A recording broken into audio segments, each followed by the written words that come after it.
हमारे income tax act 1961 chapter का next topic है assessment year and previous year. Assessment year means कि जो अकाउंटिंग पीरियड चल रहा है और प्रीवियस ईयर मींस कि जो अकाउंटिंग पीरियड बीत गया है, मींस कि लास्ट अकाउंटिंग पीरियड। इसमें क्या है कि जो इनकम टैक्स एक्ट है उसके अंडर टू कंसेप्ट्स बहुत ही इम्पॉर्टेंट हैं। ये टू कंसेप्ट्स कौन से हैं? Assessment year and previous year. जो प्रीवियस ईयर में इनकम अर्न की होती है उसको असेसमेंट ईयर में टैक्सेबल किया जाता है। इनकम टैक्स एक्ट के सेक्शन 2 सबसेक्शन 34 के अकॉर्डिंग प्रीवियस ईयर मीन्स कि जो अकाउंटिंग पीरियड चल रहा है उससे पहले के 12 मंथ का पीरियड।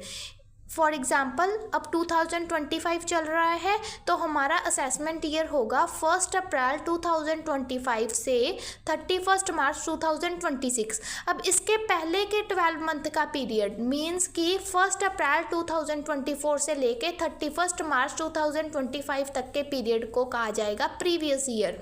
तो इसमें जो इनकम अर्न की होगी उसको असेसमेंट ईयर में टैक्सेबल किया जाता है।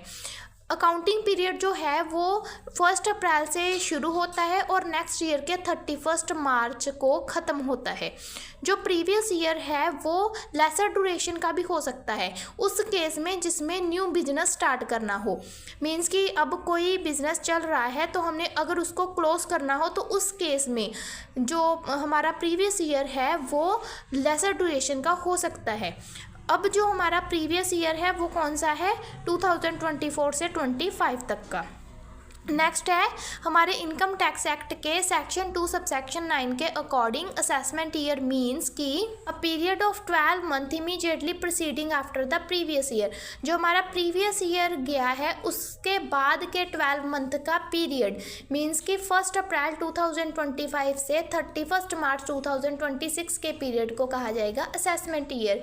ये 1 अप्रैल से शुरू होगा और नेक्स्ट ईयर के 31 मार्च को ख़त्म होगा। जो प्रीवियस ईयर में इनकम अर्न की होगी उसको असेसमेंट ईयर में टैक्सेबल किया जाएगा। हमारा असेसमेंट ईयर कौन सा है? 2025 से 26 का। नेक्स्ट है exceptions of taxing income of previous year in assessment year. Usually जो प्रीवियस ईयर की इनकम होती है उसको असेसमेंट ईयर में टैक्सेबल किया जाता है, लेकिन कुछ ऐसे केसेस हैं जिनमें ये रूल अप्लाई नहीं होता। वो केसेस कौन से हैं?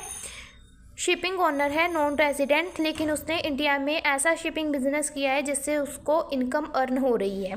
सेकंड है कोई पर्सन जिसने इंडिया को लीव कर दिया है, तो इस केस में भी अगर उसको इनकम होगी तो वो टैक्सेबल नहीं होगी।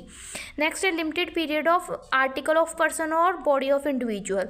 नेक्स्ट है if a person is likely to transfer is asset. अगर पर्सन चाहता है कि वो अपने एसेट्स को ट्रांसफ़र करे।